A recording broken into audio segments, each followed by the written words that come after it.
How's it going, everybody? Recording audio through USB mic.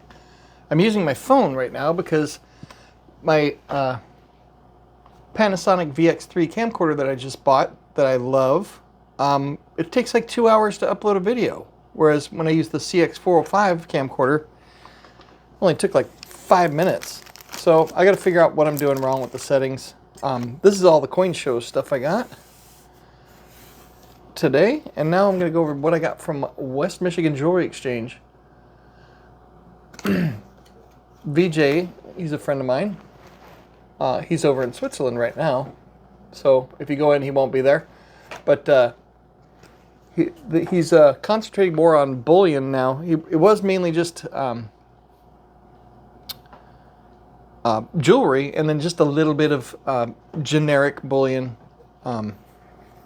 But now he's taking more in from customers, and so I stopped in there on my way back from the coin show where I got all this stuff. I'll put a link in the end screen to this video if you haven't seen it.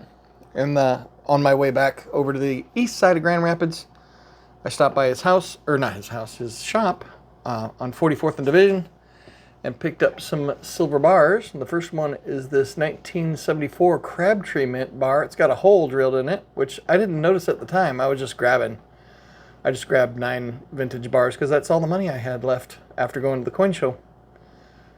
So this is 1974 Crabtree Mint Bar. And I'm trying to think if I should show it in the book. I don't know if that would take up too much time.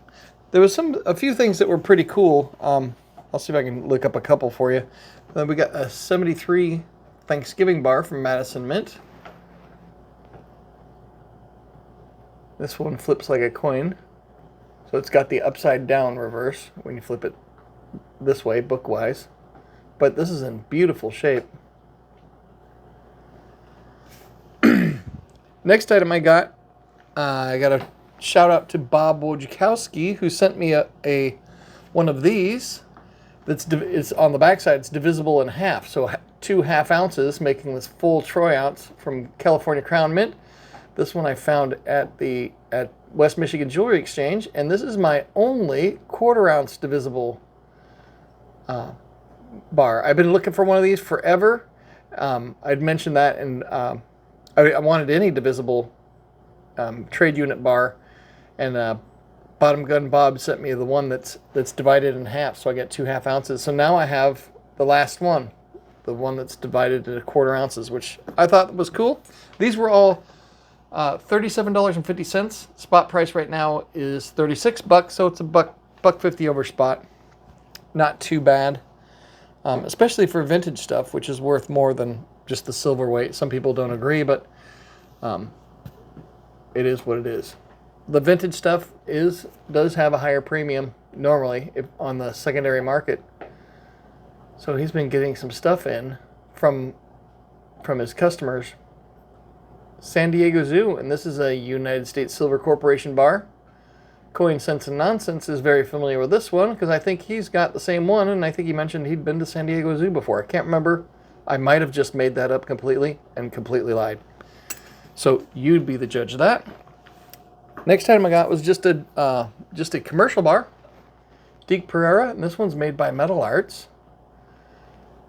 Deke, I think, is a currency exchange, or currency and whatever exchange, commodities exchange maybe? I can't remember.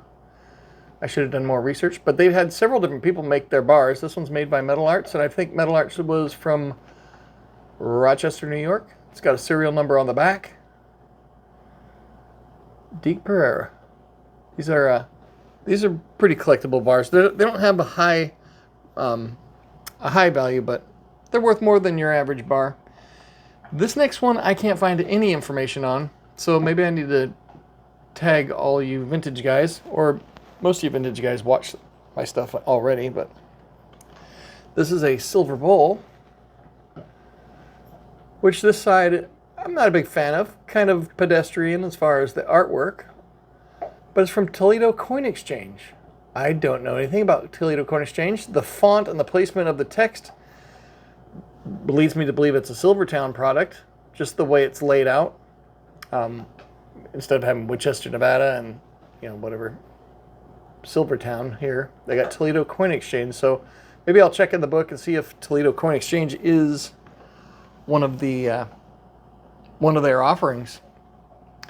Next one I got is a pop culture bar. I can't remember who made this thing.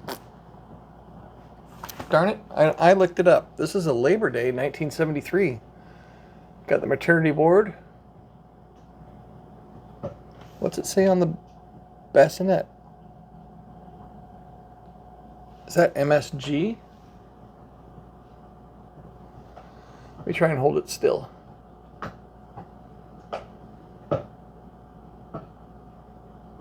Yeah, it looks like MSG. But I don't know what that means. The other side is just a blank reverse, and this is a reverse variety bar. Let me look here in the book here really quick. This is Archie Kidd's Guidebook to Silver Art Bars. In the back, they got a cross-reference thing in here, and I think there's a Labor Day specific. Labor Day. This is a Seco Mint, I believe. 30. Let's see. Page 30. It is. Okay. Wow. I'm getting good at this book. So Labor Day, I really would like to get the go-go bar. That would be fantastic. Because I like tiki bars and mid-century modern stuff, and this just reminds me of tiki bars. So we got the Labor Day 1973 Seco 47. Let me get it in frame. And this one has a blank back, so that is the variety. So we have the CEM 47 here, but then we go down here to CEM 47V because I have the reverse variety. 1973 1 ounce Type 5 reverse is blank, and it's got a $35 rarity value, $35 over spot. So this is a pretty good haul here. The next item I got, which I need help with because I can't find it in the book, but this is Greathouse Productions, and I have all 3 editions of the Guidebook of Silver Art Bars, and this one is unusual. This is the reverse. Look how much detail is in the back of the bar. And on their other reverses, they don't have this 1 troy-ounce. I can't remember what they have in there. I can show you the book probably. But on this side is the Lone Ranger. It's the 50th anniversary, 1933 to 1983. So this is a 1983 bar. I looked it up in the 5th edition guidebook and the 6th edition. I cannot find the Lone Ranger unless these books can kind of make your eyes bleed after a while looking at them. So maybe I looked at it and couldn't see it with my plain eyes, but this one I need help identifying. And Greathouse Productions has a very high collectability value on their bars. I like this side actually better than the Lone Ranger side. Never been a Western fan. Same with country music. Next item I got is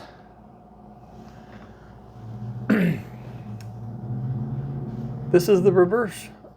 Iola, Wisconsin, the coin collector's capital. And on this side, this is Coins Magazine, 1974 subscriber. Monthly magazine of coin collecting. And I think there's a actual thing in there. Let's see. Maybe not. Coins Magazine, yep. Page 32. Actually, 2 pages after that last one. Bam. Here we go. Cross Publications. So this is the front here. Cross Publications 1. But this is KP2.